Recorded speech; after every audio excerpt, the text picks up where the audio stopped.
розсипались оці всі ліпістки, оце я день пам'ятаю. Один постраждав, другий постраждав, третій постраждав. І що? Ноги. Башна.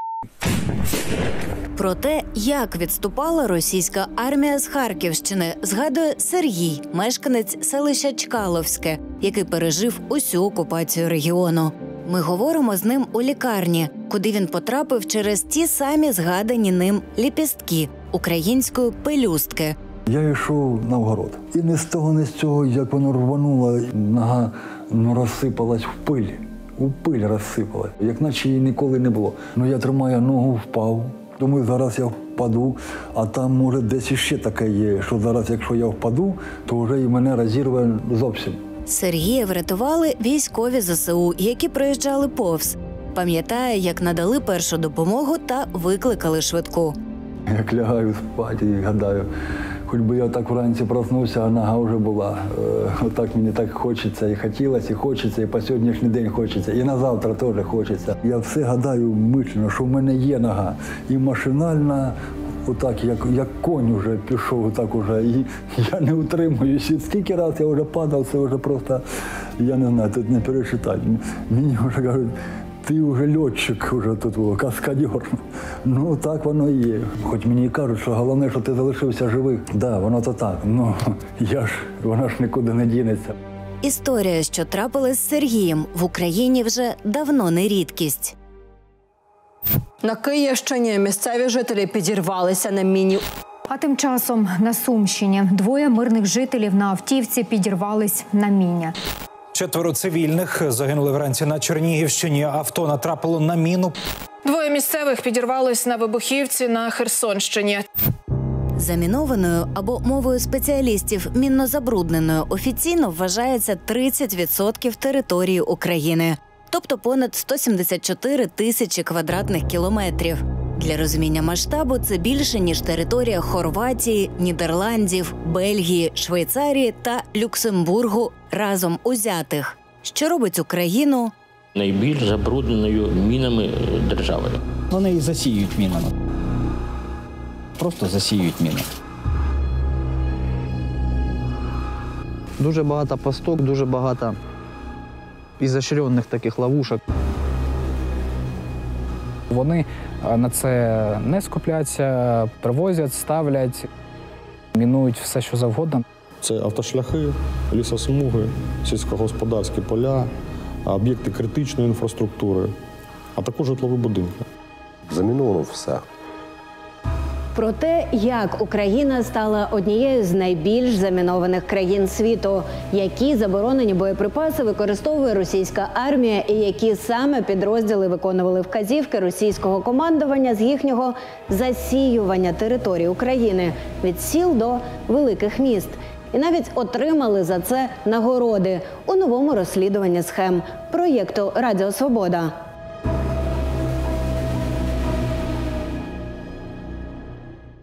Заміновано все. Поля. ЛЕП проходить по полям. Заміновані дороги, посадки. Залишились на узбіччях автомобільних шляхів міни. Села, на яких просто лежать і чекають, коли хтось наступить або штовхне ногою. Російські військові масово, цілеспрямовано та подекуди хаотично засіюють українські землі мінами. Якщо ручним методом або механізованим укладувалось, це ще одна проблематика. А коли йшло дистанційне мінування, вони ж розкидані хаотично. І коли воно спрацьовує, невідомо. Воно лише чекає, що людина має йти, людина або тварина, або автомобіль буде їхати. Але серед них українські сапери виявляють величезну кількість ще й заборонених боєприпасів. Це ті міни, щодо неприпустимості використання яких погодились у цивілізованому світі. Але не в Росії. Про те, що Росія використовує заборонені типи протипіхотних мін, існували свідчення з 2014 року. Продовжується це і нині, вже під час Великої війни. Це підтверджує й документація, залишена російськими армійцями, яка опинилась у розпорядженні схем. У ній дані про те, які боєприпаси підрозділи армії РФ привезли з собою в Україну. Ми працювали на Харківщині, знайшли деякі російські документи. Вони стосуються саме мінування території російськими підрозділами. Хотіла би вас попросити подивитися на ці документи. Просимо фахової оцінки. Давайте. Судячи з цих документів, це накладні, які отримували підрозділи інженерних військ з польового розхідного складу для мінування об'єктів. Так, ми з'ясували, що, зокрема, територію Харківщини мінували російські сапери з 295-го та 340-го окремих інженерно-саперних батальйонів, 254-го та 488-го мотострілецьких полків. Які саме міни вони використовували? Щоб ви розуміли, за 2 роки широкомасштабного вторгнення Російської Федерації на нашу територію м**лі застосовували дуже багато різних мін. Це як протитанкові, так і протипіхотні міни, це спеціальні міни, це міни-сюрпризи, міни-пастки. ПОМ-2 може стояти в полях до 4 діб, як правило, ПТМ-3 – 24 години. Але ці міни ще 80-х років випуску, вони можуть просто не знищитись. Ще я бачу, у вас тут є міни ПМН-2. Ця міна може лежати в землі дуже тривалий час, у неї гарантійний термін до 10 років. Але це не значить, що через 10 років вона розкладеться на атоми, вона може лежати в землі і 10, і 20, і 30 років. От якраз ці міни заборонені міжнародним гуманітарним правом, заборонені міжнародними іншими документами, і ці міни використовувати не можна. Тому це міни, які несуть дуже велику небезпеку саме для цивільного населення, навіть після завершення бойових дій. Ви на власні очі, я так розумію, бачили вже за цю повномасштабну війну такого плану боєприпаси? Так точно, і КПОМ-2, і КПОМ-3, касети, ПМН-2, ПМН-4, все це застосовується. Всі штатні засоби, фактично протипіхотні, які є на озброєнні російських окупантів, вони, на жаль, є в Україні і вони використовуються. Військовослужбовець Сил спеціальних операцій демонструє російські боєприпаси, які він знайшов після звільнення частини території Харківщини. Саме ці боєприпаси ми знайшли на кинутих позиціях окупантів, типу боєприпасів, типу МОН, ОЗН. На жаль, ми на них натрапляли, і у нас були втрати від них. Спеціалісти розрізняють типи мін по абревіатурах. Та ми просимо військовослужбовця продемонструвати трофейні російські боєприпаси. Адже українці можуть натрапити на такі знахідки майже будь-де, де були російські війська. Ми бачимо тут перед собою касети КПОМ-3 і КПОМ-2. Це касета протипіхотна осколочна міна. В циліндрі знаходяться поражаючі елементи та вибухівка, яка вистрілює, приблизно на зріст людини вистрілює і круговим ураженням знешкоджує в повному радіусі все, що знаходиться. КПОМ-3 – це нова розробка росіян, у неї датчик цілі сейсмічний, тобто вона реагує, коли людина проходить повз міни. Покажуть, що міна може навіть дистанцію до цілі визначати. А ці? ПМН-2 і ПМН-4 – це досить підступні міни. Відриває ногу фактично, замаскувати її в чистому полі, в землі досить легко. Вона може стояти фактично роками в такому стані. Вона не має функції переведення у транспортне положення, тобто якщо її вже взвели, то знешкодити її дуже складно, там шляхом підриву можливо тільки. Не тільки КПОМ, не тільки ПМН, весь арсенал протипіхотних мін, які є на озброєнні Російської Федерації, ОЗН, МОН, може стояти місяцями, роками в лісах, поки не знайдуть свою жертву. На жаль, у них цього дуже багато. Наприклад, ПОМ-2 96-го року, ПОМ-3 2020-го. Тобто Росія десятиліттями поповнювала запаси та виробляла нові партії протипіхотних мін. А Україна? Використання протипіхотних мін на території нашої держави заборонено Міжнародною Оттавською конвенцією, яка ратифікована Україною у 2005 році. Це є вимоги цієї конвенції. Наші Збройні сили України протипіхотні міни не використовують. Згідно зі звітами, які Україна щороку надсилає в ООН, до ратифікації країна володіла 5-тим у світі за кількістю арсеналом протипіхотних мін. Мова йде про 6,4 мільйони одиниць. Все це, зокрема, вже згадані типи мін підлягали знищенню. Тож українські посадовці прописали конкретний план на роки, де, коли та як зберігати та утилізовувати протипіхотні міни. Поступово запаси скорочувалися. Наприклад, станом на 2019 рік, відповідно до звіту, який Україна подала до ООН, в країні залишалося лише кілька видів протипіхотних боєприпасів.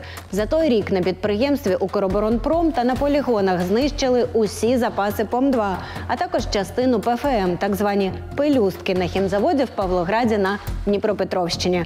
Заборонені ОЗМ-4 теж були в плані на утилізацію, але через те, що вони знаходяться на окупованій території Криму, дістатись до них поки неможливо. Поступово Україна мала позбутися залишку протипіхотних мін, але 2022 рік вніс свої корективи.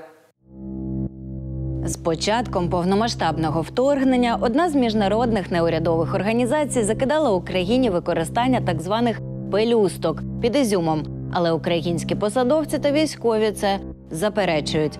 З того часу більше подібних обвинувачень не було. У нас не зустрічав, щоб це було там нашому встановлено. Перед підходом до ворожих позицій завжди ці міни траплялися. Тепер у останньому звіті за 2022 рік з'явилася приписка – задекларований залишок протипіхотних мін, що не встигли утилізувати, Україна зобов'язується ліквідувати після закінчення бойових дій і з відновленням територіальної цілісності України, як і ті боєприпаси, що лишаються на окупованих територіях. А от Росія, наскільки я пам'ятаю, такі зобов'язання на себе не брала. Тому у Росії весь цей арсенал не тільки зберігався з Радянського Союзу, ще й поповнювався, фактично кожен рік виробляючи на заводах всю цю зброю, яка зараз і застосовується в Україні. Станом на сьогоднішній день найбільш забруднені деокуповані території – це території Херсонської, Миколаївської та Харківської областей. Саме Харківський регіон, стверджують спеціалісти, є найбільш мінно забрудненим в Україні. І мова не лише про протипіхотні міни, а усіх типів. Я один із тих, хто це говорив в першу чергу. Я являюсь начальником частини гуманітарного розмінування Міжрегіонального центру гуманітарного розмінування та швидкого реагування ДСНС України. Сапером працюю з 2005 року. Вже під час повномасштабного вторгнення Ігор Овчарук зазнав поранень. Під час бойового завдання з розмінування територій Харківщини він підірвався на російській протипіхотній міні ПОМ-2. Уламки зачепили ноги, руки та обличчя. Та після одужання швидко повернувся до роботи. Аналізуючи дані по проведеним роботам Житомирська, Київська, Чернігівська, Сумська області, то, на жаль, Харківська дуже колосальна і дуже складна, і дуже забруднена. У нас ще попереду буде так само Херсон, Донецьк, Луганськ, але Харків на сьогоднішній день дуже складна. Дуже.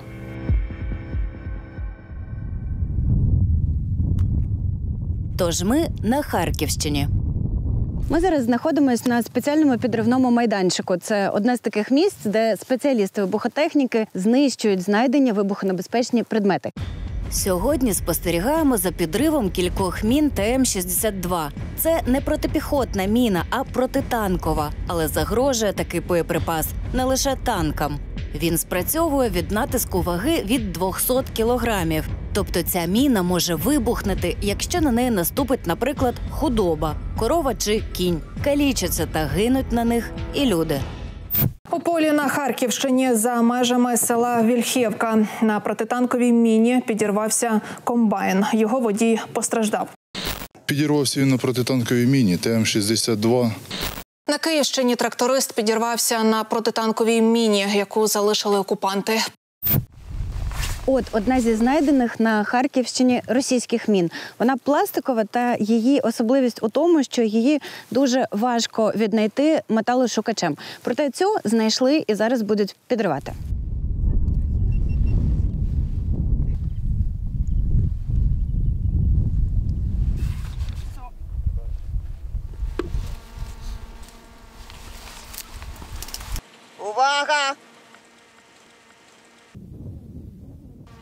Вибух!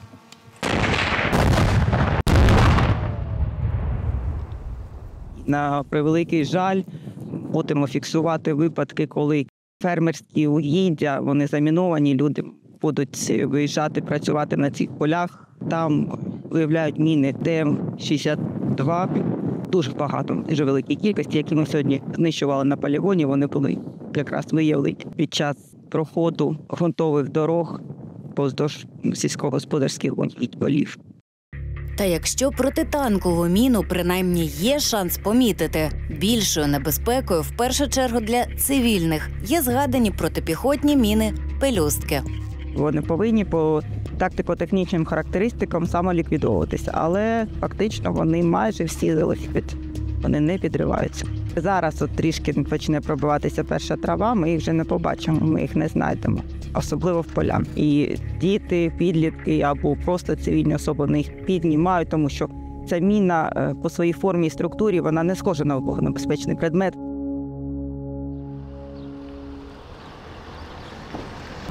Що сталося на цій зупинці?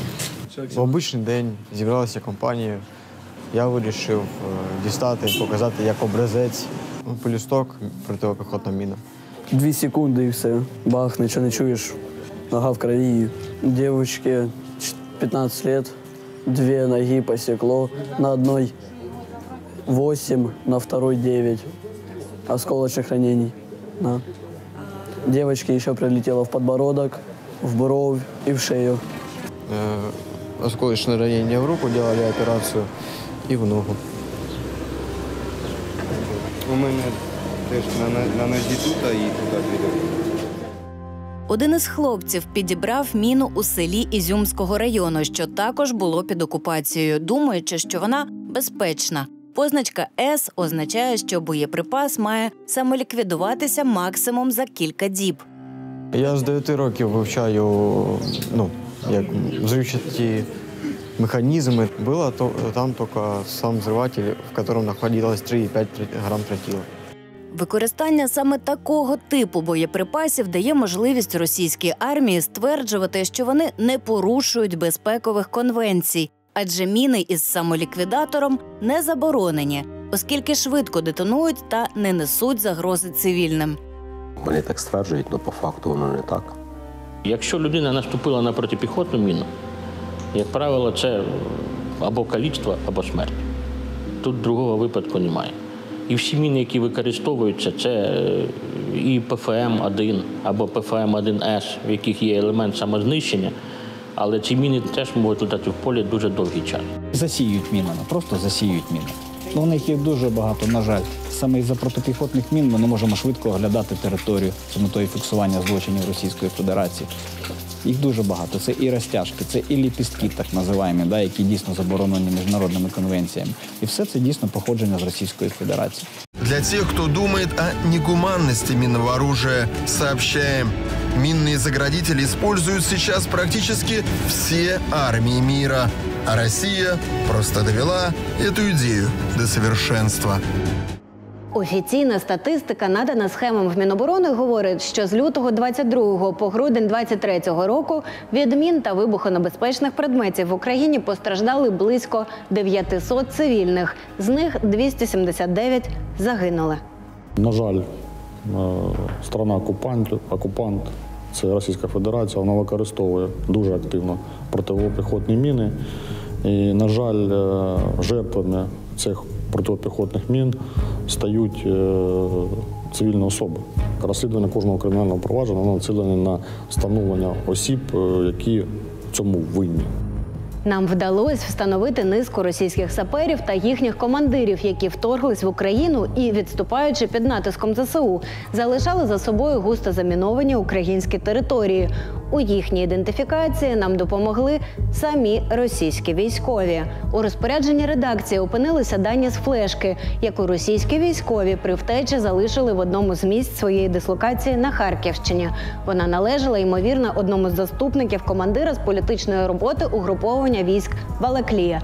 На забутому носії сотні різноманітних документів, які допомогли схемам ідентифікувати військовослужбовців РФ. Зокрема, списки на представлення їх до нагород. Про це йшлося в одному з наших попередніх розслідувань.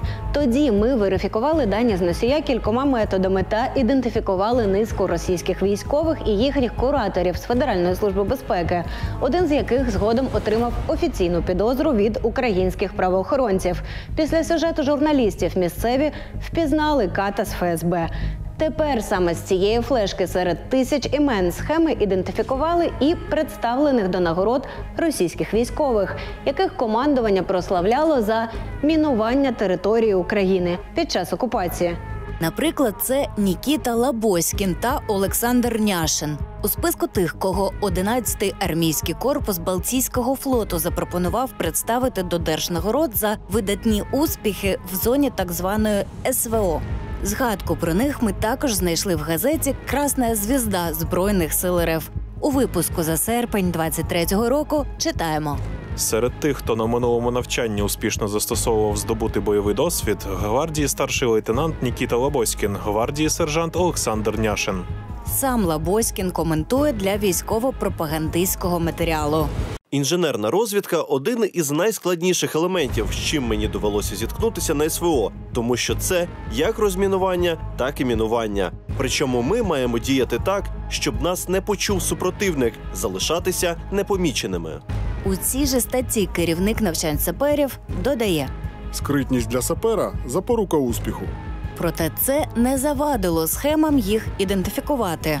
Лабоськіну 28, він зі Смоленської області, командир інженерно-саперного взводу 69-го окремого морського інженерного полку. Що саме він робив в Україні?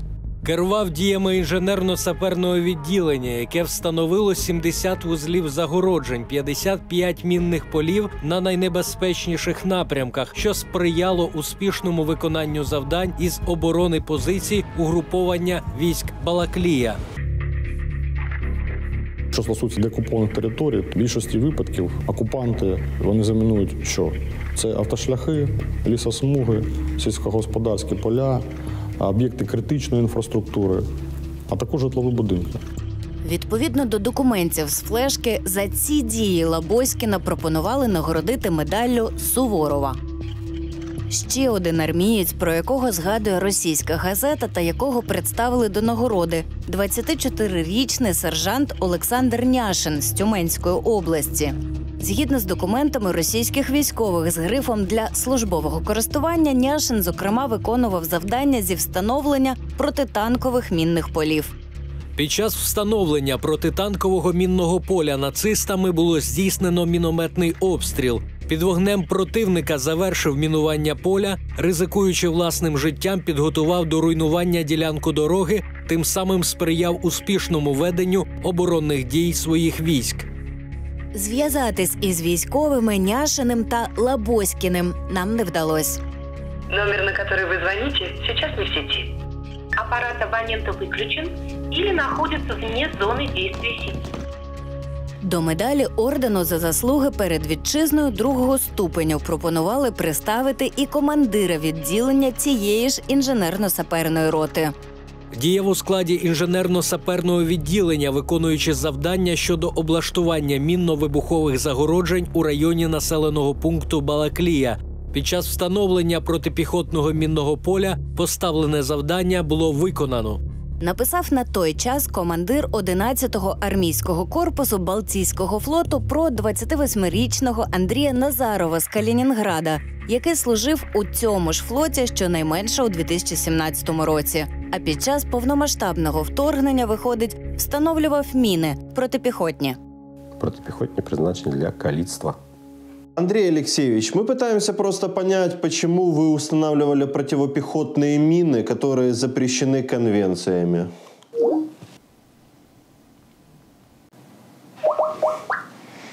Здравствуйте. Вызываемый абонент сейчас не может ответить.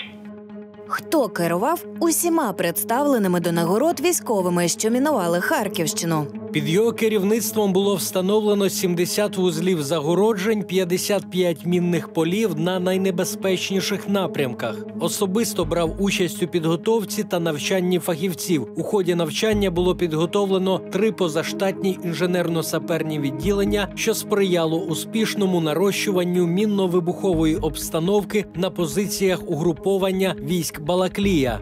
За такі дії командування запропонувало нагородити орденом мужності командира інженерно-саперної роти 69-го окремого морського інженерного полку Балтійського флоту капітана Олександра Кузнєцова. Командиру Кузнєцову 33 роки. Він родом з селища Пурпе Тюменської області.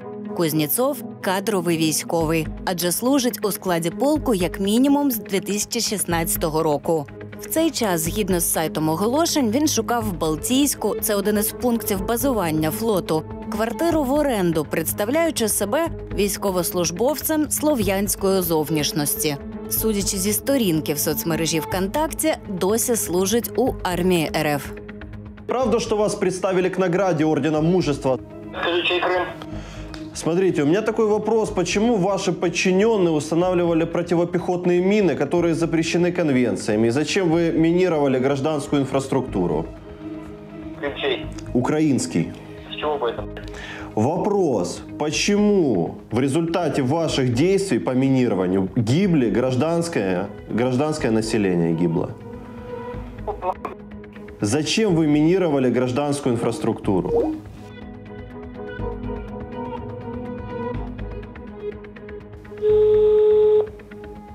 Здравствуйте. Вас приветствует автоответчик. Загалом схеми ідентифікували щонайменше 13 нагороджених російських саперів.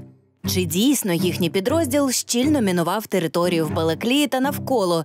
Чи всі так звані заслуги, приписані Кузнєцову та його підлеглим, тільки на папері? Відповідь ми отримали вже після деокупації регіону. Росіяни самі стверджують, що вони більше 50 мінних полів навколо Балаклії облаштували. Про те, що десятки мінних полів є, це колосальна маса мінних полів. І насправді виложено в полях по 200 мін поля йдуть. В Балаклійській територіальній громаді станом на сьогоднішній день зафіксовано 33 інциденти, що пов'язані з вибухонебезпечними предметами, та 7 загиблих осіб. Об'єкти критичної інфраструктури, які майже всі заміновані.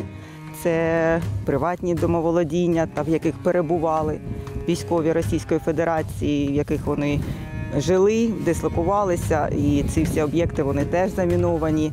І якщо командир Кузнєцов та його підлеглі отримали відзнаку від командування за свою діяльність, то ще один встановлений нами вибухотехнік мав в Україні дуже нетривалий шлях.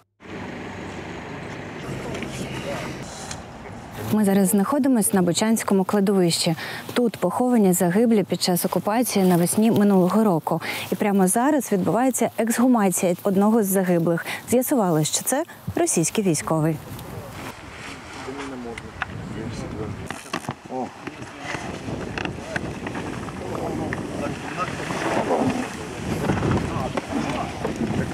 Перші дні 24-го, коли вони там в Гостомелі висаджувались і йшли бої, він там обгорів, і він помер вже в нас в лікарні, і з моргу поховали за церквою. І з церкви вже після ексгумації його направили до Вишгородського моргу. Там зробили вскриття, встановили причину смерті. Там були і осколки, і опіки. І потім, вже другий раз його поховали у нас тут на кладовищі. Російського військового вдруге ексгумували влітку 23-го року. Його рештки повернули в РФ в рамках обміну тілами загиблих. Ми розшукали записи про цього армійця серед документів про похованих на кладовищі у Бучі. У місцевому морзі припускають, він міг загинути від мінно-вибухових травм. Схеми ідентифікували армійця. Це 41-річний Віталій Ремзанцев, уродженець Ростовської області. Інформацію щодо актуального місця служби Ремзанцева на момент початку повномасштабного вторгнення журналістам не вдалося знайти. Проте, згідно з витоками з баз даних жителів Росії, він багато років працював вибухотехніком інженерно-технічної служби загону Кемерівського міліцейського спецназу російською ОМОН. Скоріше за все, Ремзанцев продовжував працювати за спеціальністю і коли прийшов в Україну у лавах загарбницьких військ. Адже відповідно до витоків з популярного російського сервісу оголошень у 22-му році у нього була електронна пошта зі словом «бабах» у назві. Нам вдалося знайти лише одну згадку про загибель Ремзанцева на сторінці його сестри. Водночас його матір у соцмережі продовжила розповсюджувати картинки на підтримку армії РФ з написами про смерть Бандерам, елегантність Путіна і його нібито наміри зупинити фашизм. Поділяє матір загиблого військового також думку про те, що Путін – єдиний політик, що хоче миру. Водночас вона підтримує ідею страти полонених в окупованому Донецьку. І ще одна російська міна ПОМ-3. Зараз сюди вже повернулися наші люди. Один із працівників лісхозу отримав мінно-вибухову травму. Займаємося вилученням боєприпасів. Бачимо тут багато погорівших снарядів протитанкових, але не снаряди мене більш цікавить, а ось протипіхотні міни. Ось дивіться, міна одна, ПОМ-3, ПОМ-2, ПОМ-2. Тут їх була величезна кількість, пружинки від розтяжок знаходяться. Ось, все ми бачимо тут. Ці міни були привезені для того, щоб бути встановленими в нашу землю. Скоріш всього, не проти солдат. Бачу ПФМ-ку. Встановив заряд. Знімаємо міни. Несемо 5-ту міну. І ще попереду ще лежить одна. Там нема нікого, чисто. Все, викидай. Кидай. Да.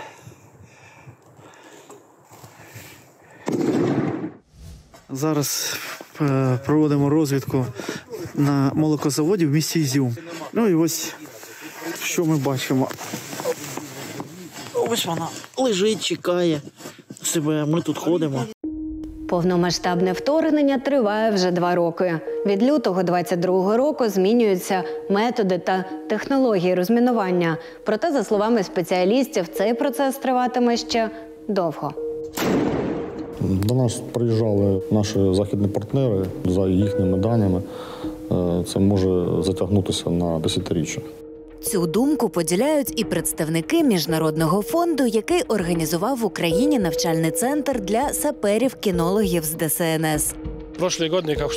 Минулого року за кілька місяців ми встигли з 3 собаками обшукати понад 9 тисяч квадратних метрів території України та знайти 40 мінно-вибухових пристроїв. Взагалі наша компанія була однією з перших, хто сюди прийшов. І ми також брали участь у розробці стандартів з розмінування. Навчання триває 3 місяці, після чого сапери-кінологи мають їхати вже безпосередньо на роботи з розмінування. Мій особистий досвід, якщо подивитися на Боснію та Герцеговину, через 30 років після війни вона досі не розмінована. Якщо порівнювати, скажімо, з Україною, яка майже в 12 разів більша, ніж Боснія і Герцеговина, з особистого досвіду, я думаю, що розмінування займе десятки років. На жаль. Створена в Україні офіційна інтерактивна мапа територій, потенційно забруднених мінами та іншими вибухонебезпечними предметами, дозволяє зрозуміти масштаб. Для суцільного розмінування і проведення гуманітарного розмінування знадобиться мінімум 10 років.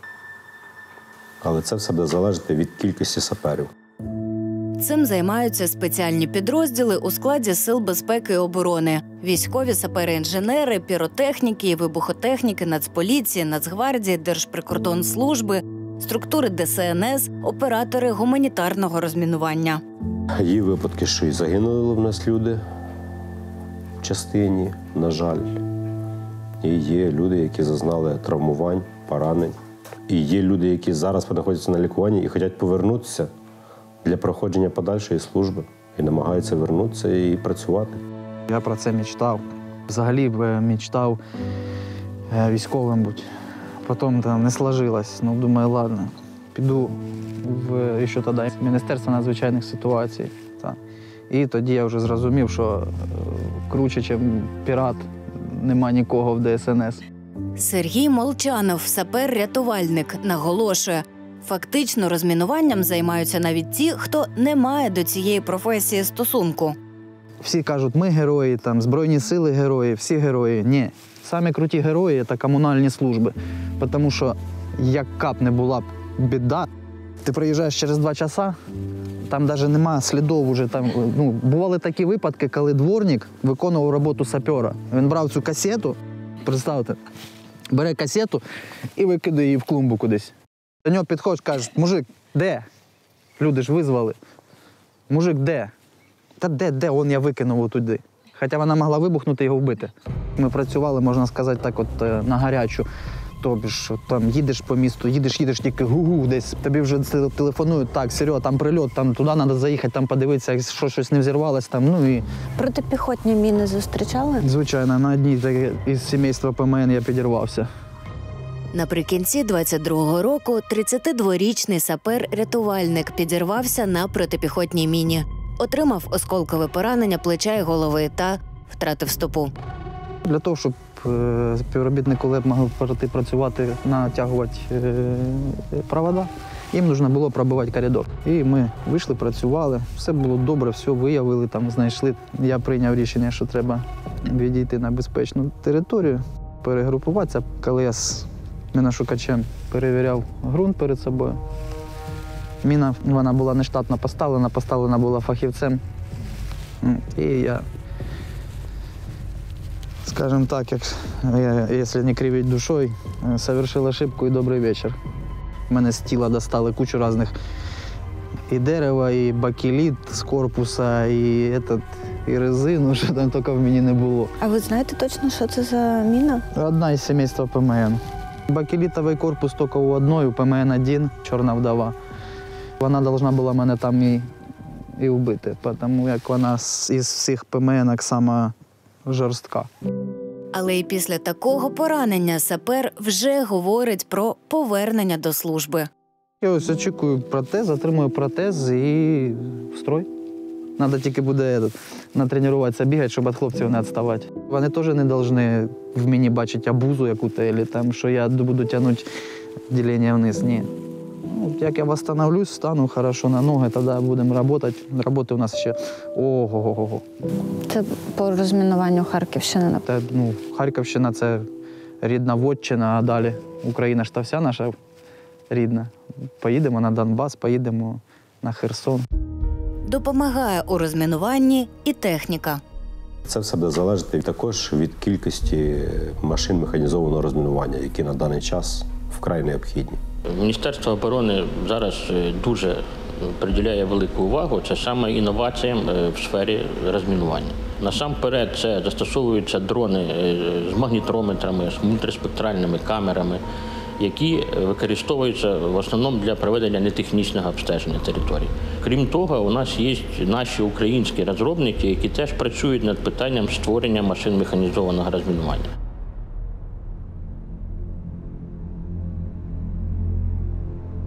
Туди далі квітень, травень, і людям однозначно захочеться піти на вгород. І це мені боляче буде, так як я вже знаю за свою пригоду, щоб не страпилось і з тими людьми, що можуть отак от потрапити під це лихо. Ви ще питали мене перед інтерв'ю, чи побачать цей матеріал в Росії. Ну от хочеться Путіну привіт передати, отак от сказати, подивись, як ти зробив мені так же само і всім людям, ті, хто потрапили на оцей шлях, там, де ви порозставляли подло, порозставляли розтяжки, міни, ліпістки, щоб дійшло до Путіна, до всіх росіян, що подивіться, чим займались ваші захисники, як ви їх там називаєте, що вони захищають, від кого вони нас захищають. От вони нас так захищають, щоб вони бачили і чули, що оце воно так вони захистили на все життя. Оце пам'ять їм на все життя. Моя пам'ять за них.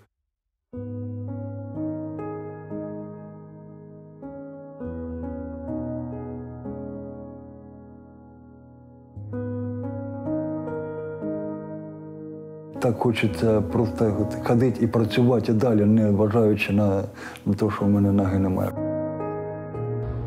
Видно? Отримую протез і в строй. Треба тільки буде натренуватися, бігати, щоб від хлопців не відставати. Як я восстановлюсь, стану хорошо на ноги, тоді будемо працювати. Роботи у нас ще ого-го-го.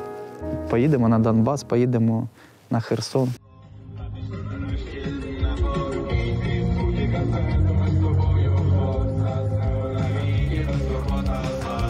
Знову чаруєм ті часи епох, щоб доля